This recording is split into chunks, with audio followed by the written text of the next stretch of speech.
They also love railways, Star Trek and Doctor Who. That is the quadrature of nerd.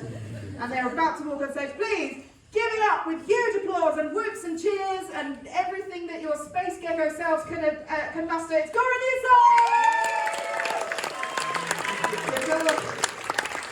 Hello, excellent.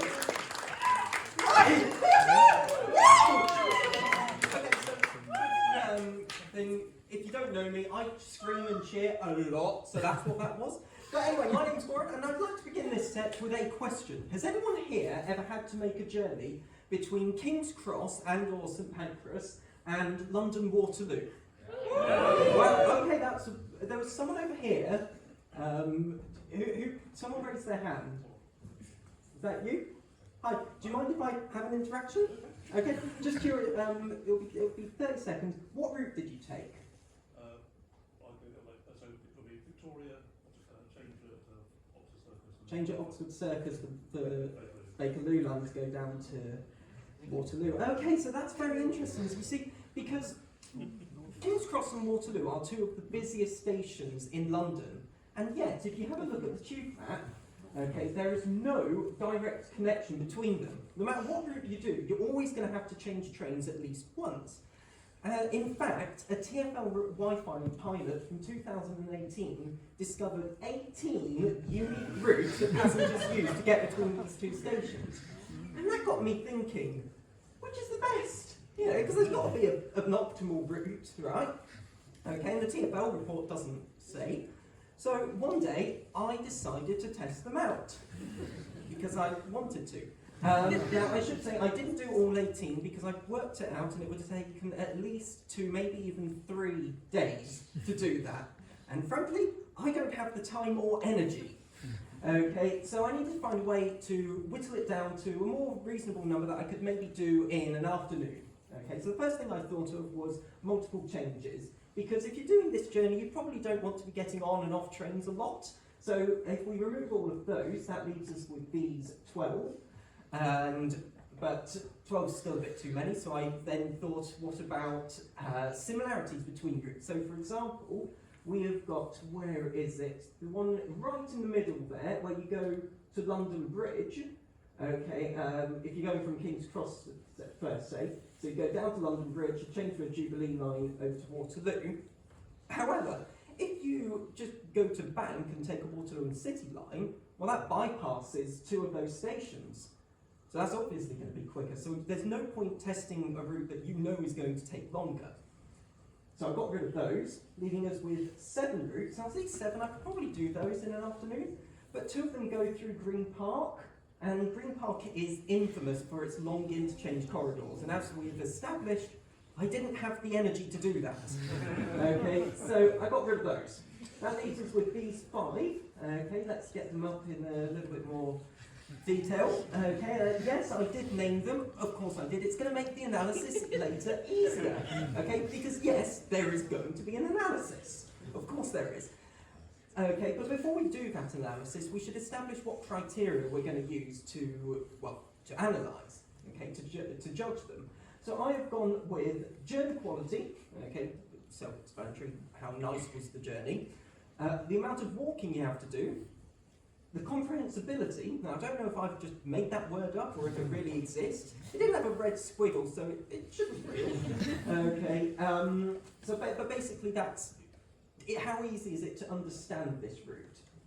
And then finally, of course, the time, because I think that's definitely a very important factor. Okay, so now we've established our criteria, let's go ahead and analyse them. So route number 1 was the Piccadilly route. Okay, this involves going through, changing at Leicester Square, and I would argue that this is the most comprehensible, as in, when you look at the tube map, it feels the most direct because you look at it and it looks like you're kind of going as the crow flies, sort of. Okay, it's I would say maybe it's the route that leaps out first of all. Okay, so you got that. Okay, route number 2 was what I call pure northern. Now this involves changing at Euston for the other branch of the Northern Line. Now I do completely accept that I could have used the Victoria line, but I wanted to do the pure northern. I wanted to only use the northern line for this route. I don't know why, I just did. The only downside, I think, for this route was that it was the loudest of the routes. So much so that when I filmed the video, yes, there is a video, it's on my YouTube channel, just look up Goran Newsom, it's there. Okay, I needed subtitles for that. So, yeah, very loud. So maybe if you're doing this and you're sensitive to sound, don't take the northern line. Okay, route number 3, what I call the subsurface route, so named because it requires taking a subsurface line train. So what's that? That is the Circle, Hammersmith and City and Metropolitan lines. You take those over to Baker Street and then the Jubilee line down to Waterloo. And the good thing about this is that subsurface trains have air conditioning because they are built at cut and cover level, which means they can have that aircon, which if you're doing this on a hot summer's day, you know, you're going to want that aircon, okay? You're going to want that climate control. Route number 4 is Waterloo, and this might win for my favourite of the names because it's just so silly, okay? But it involves going through Oxford Circus, like you did, sir, okay? And changing for either the Victoria or Bakerloo, depending on which direction you're going. Now, the beauty of this route is that, it's on this side, so I'm going to turn around this way, is that the platforms are what we call cross-platform interchange. So that means that the northbound Bakerloo line and northbound Victoria line run next to each other. So when you're transferring between them, you just have to walk over and you're there. It's done. It's such an easy transfer. The main downside about this route, I think, the Bakerloo line trains suck. Yeah, I went there. Oh yeah. And then, oh right, yes, so awful. The 1972 stock, I think, so in need of an update. So bad. And finally, we've got route number 5, the Waterloo and City route. I briefly described this earlier. Okay. Big problem with this was the long interchange, because when I did this, I ended up going via the DLR platforms, which I thought was weird. Okay, and it turns out I had a ton of people in the comments section of this video saying, you went the longest way at Bank. And I'm like, yeah, okay, fine. I kind of knew that though, because I was trying to simulate this journey for someone who doesn't necessarily know the underground, they might be an out-of-towner, who doesn't know all the secret passages, secret tunnels and things. So they would follow the signs, and if that sends them the long way via the DLR platforms, then so be it. That's what happens. Now, I've been a bit cheeky here because I said finally, and that's not entirely true because there are 2 bonus routes that don't appear in that TfL report, but I think are worth mentioning because, well, they're pretty interesting. So first up is what I call Thameslink. Now you might go, hang on, Thameslink doesn't call at Waterloo. No, it doesn't. You have to walk to Blackfriars. Okay, it's about a 20-minute walk along the south bank. Apparently, if you go via the cut, it might be a bit quicker, by maybe 5 minutes. But I chose to walk along the south bank, okay, because you get to see a part of London you wouldn't see. For example, someone doing a nice sand sculpture. You wouldn't get to see that if you had gone underground. Okay, so I would say, if you've got a bit of time, do a 20-minute walk along the south bank, and then the Thameslink train takes you up to King's Cross in maybe 10 minutes, something like that. Not bad. And then finally, and this is a proper finally, okay, is the bus. I was not expecting a laugh there.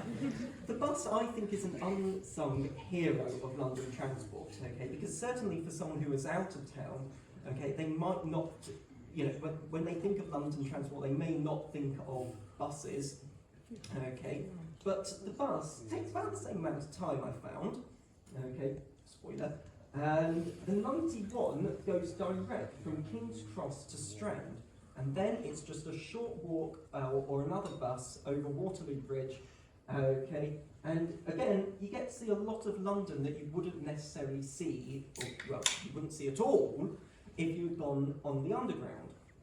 Okay, so now that we have covered all of the routes that I tried out, let's do the analysis. Which is best? Well, here's the graph of the times, okay, and you can see straight away that the Piccadilly route was the fastest at 21 minutes and 54 seconds.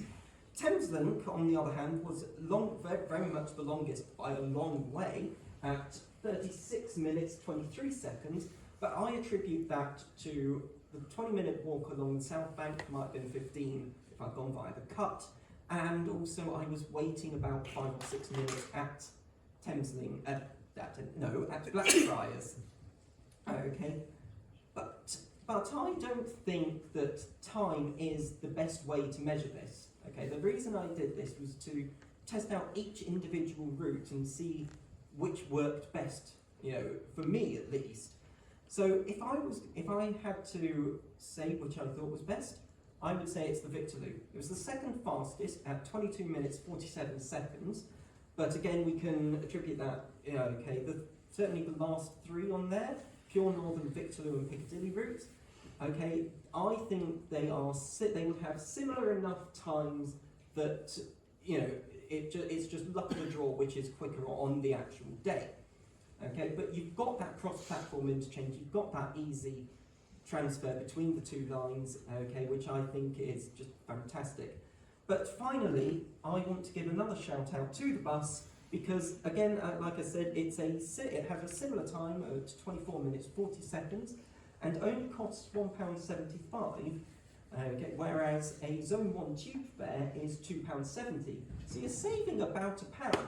Plus, with the hopper fare, if you choose to get a bus over Waterloo Bridge instead of walking, you don't get charged extra. You just pay that flat £1.75. So I think that's fantastic. Okay, it's a brilliant thing about London transport. That's one of the things I love.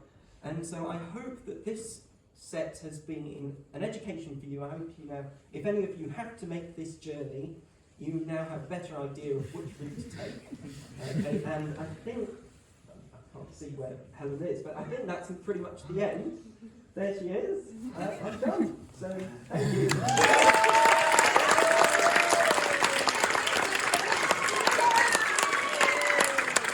Thanks for watching. If you enjoyed it, hit subscribe, hit like, leave a comment, do all the business, and I'll catch you in the next one.